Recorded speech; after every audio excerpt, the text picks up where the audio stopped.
खबरें जो आपको सीधे जोड़ती हैं हमसे, जिनका आपकी जिंदगी पर होता है सीधा असर। खबरों की वही तस्वीर, बिना बदले बिना डरे, जज्बा सच का लिए, सच दिखाते हैं। प्रजापति जी, सबसे पहले आप हमें बताइए कि आज की जो कॉन्फ्रेंस है इसमें मुद्दा क्या क्या है और कॉन्फ्रेंस किस लिए बुलाया गया है?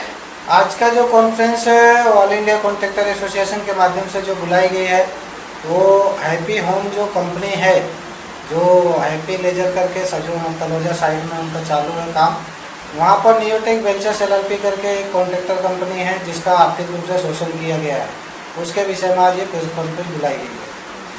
तो जैसे कि आपने बहुत से तमाम माध्यम के जरिए हमें जानकारी दिया है कि किस तरह से नियोटेक वेंचर्स LLP की शोषण किया जा रहा है happy home group of company की ओर से, तो इस विषय में आपके यूनियन के माध्यम से आपने अब तक क्या ठोस कार्रवाई किया है उनके न्याय दिलाने के लिए?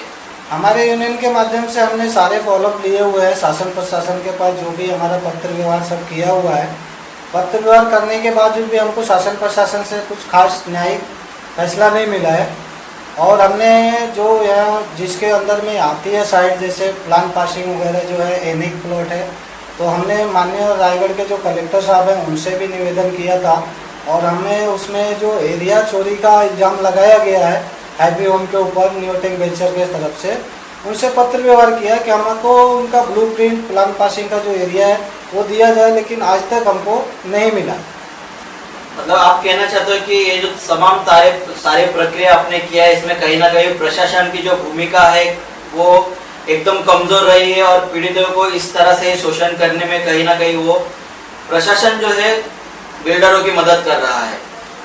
हाँ, ऐसा लगता है कि प्रशासन भी बड़े लोगों की ही मदद करना चाहता है, छोटे लोगों पे उनका कुछ ध्यान ही नहीं रहता है, क्योंकि जो चीज़ दिख रही है सामने वो हम बता रहे हैं। आर्थिक गुने विभाग में केस तो फाइल किया जाता है, लेकिन आगे चल के उसको दफ्तरी कर दिया जाता है। लेकिन अभी इन वर्करों को न्याय नहीं मिलेगा तो आगे की रणनीति क्या रहेगी आपकी?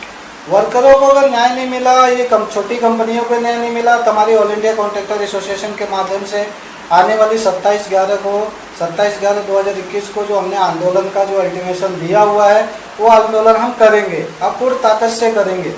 कुल मिला के कितना वर्कर काम कर रहे हैं जिसको आर्थिक शोषण हो रहा है इन लोगों का? एक्चुअली वहाँ पर साइड पर वर्कर जो काम कर रहे थे उनका पेमेंट नियोटेक वेंचर की तरफ से ऑलरेडी किया गया है, उनका कुछ आउटस्टैंडिंग रह नहीं गया है। कुछ जो उनके छोटे वेंडर्स थे उनका आउटस्टैंडिंग बाकी है, जिसको लेके वो छोटे वेंडर्स और नियोटेक वेंचर्स दोनों आंदोलन के लिए और आमरण उपोषण के लिए बैठेंगे। नहीं, ये शासन प्रशासन के लोग जो आपको तारीख पे तारीख दे रहे, कोई मतलब न्याय का कोई तारीख नहीं दे रहे, तो इसके ऊपर क्या कहना चाहोगे शासन प्रशासन से? शासन प्रशासन से हम ये कहना चाहेंगे कि हमारी ऑल इंडिया कॉन्ट्रैक्टर एसोसिएशन एक ट्रेड यूनियन संगठन है, तो हमारी एसोसिएशन ऐसे पीछे हटने वालों में से नहीं है। जो भी हमारी पूर्ण ताकत तन मन धन से हम आंदोलन करेंगे और नियोटेक वेंचर्स को न्याय दिलाएंगे। जैसे कि आपने इस वक्त कहा है कि अपने शासन प्रशासन से लेकर अपने तमाम जो प्रक्रिया उसने किया है, क्या आप खोलकर बताना चाहेंगे दर्शकों को शासन प्रशासन ने कहां से लेकर कहां तक अपने इस विषय को बढ़ाया है आगे तक? देखिए, हमारा पहला लेटर जो फॉरवर्ड हुआ था वो माननीय पुलिस आयुक्त साहब नवी मुंबई को किया गया था, माननीय पुलिस आयुक्त साहब नवी मुंबई को किया गया था हमारे तरफ से, और माननीय पुलिस आयुक्त साहब ने आर्थिक गुने विभाग में उसका चौकसी के लिए भी दिया गया था उनके तरफ से, जो कि हमारे पास लेटर आता है कुछ दिनों के बाद कि ये फाइल दफ्तरी की जाती है। तो दूसरा लेटर हमने एरिया को लेके माननीय कलेक्टर साहब को और साइड के आर्किटेक्ट को सबको पत्र व्यवहार किया हुआ है, लेकिन हमको कहीं से भी न्यायिक फैसला नहीं मिल रहा है। यहाँ तक हमको उसमें चौकसी के लिए जो हमको जरूरी चीज़ें दस्तावेज हैं, उनके ब्लूप्रिंट, जो उनके प्लान, वो सारी चीज़ें अभी तक प्रोवाइड नहीं किया गया। जैसे कि आपसे पूछना चाहेंगे कि जब कामगार और मजदूर और इन जैसे तमाम जो पीड़ित लोग हैं उनकी शोषण होती है बड़े बड़े कंपनी और बिल्डर्स के माध्यम से, तो उनके लिए कामगार कायदे के अंतर्गत महाराष्ट्र में कठोर शासन बनाया गया है जिसे हम कामगार आयुक्तालय कहते हैं। तो क्या कामगार आयुक्तालय के पास आप गए थे इस मुद्दे को लेकर? हाँ, कामगार आयुक्तालय में भी हमने केस फाइल किया था ऑलरेडी लेबरों को लेके, उनके पहले वाले वेंडर्स के जो पेमेंट बाकी थे। कामगार आयुक्तालय ने 2-3 हेयरिंग भी लगाई, लेकिन उसका भी कोई अभी तक निष्कर्षण नहीं निकला। और हमारा जो आने वाले 27 तारीख को जो आंदोलन होने वाले हैं वो भी लेटर हमने कामगार आयुक्तालय में दिया हुआ है, लेकिन अभी तक कामगार आयुक्तालय की तरफ से कोई भी पत्र व्यवहार या कोई भी चीज़ होती दिख नहीं रही है। आप जो इस विषय में अगर आपको न्याय नहीं मिलता है तो आपकी संगठन मजदूरों को लेते हुए आंदोलन करने का आप जो आश्वासन इस वक्त दे रहे हो चैनल के माध्यम से, तो इस आंदोलन के लिए प्रशासन कहां तक अपनी भूमिका अदा करने वाली है, कुछ जानकारी आप बता सकते हैं? प्रशासन से हमारी विनती है कि वो ऑल इंडिया कॉन्ट्रैक्टर एसोसिएशन का सहयोग करे और हमको वहाँ पर बैठने का परमिशन दे ताकि जो न्यायिक फैसला हो सके। धन्यवाद। जैसे कि इस वक्त अपने प्रेस नोट के माध्यम से मीडिया को बताया है कि न्यूटेक वेंचर्स एलएलपी कंपनी एक समय की ऐसी कंपनी है जो 200 से 250 लोगों को मजदूरी देती थी, लेकिन आज कहीं ना कहीं इन जैसे आर्थिक शोषण के कारण कंपनी लोगों को मजदूरी नहीं दे पा रहा है और मजदूरों की आर्थिक परिस्थिति खराब हुआ है। इस विषय में आप क्या कहना चाहेंगे? देखिए, हैप्पी लेजर एलएलपी जो रियल्टी जो कंपनी है दिनेश दोषी की, उन्होंने तानाशाही किया, एक तरह का बहुत बड़ा तानाशाही किया। रातों रात किसी कंपनी को टर्मिनेट नहीं किया जा सकता। उनके एग्रीमेंट में क्लियर दिखाया गया है, एग्रीमेंट हमारे पास है, एग्रीमेंट में ऐसा टर्मिनेशन का कोई क्लोज ही नहीं था, उसमें ऑर्बिटेशन का क्लोज था।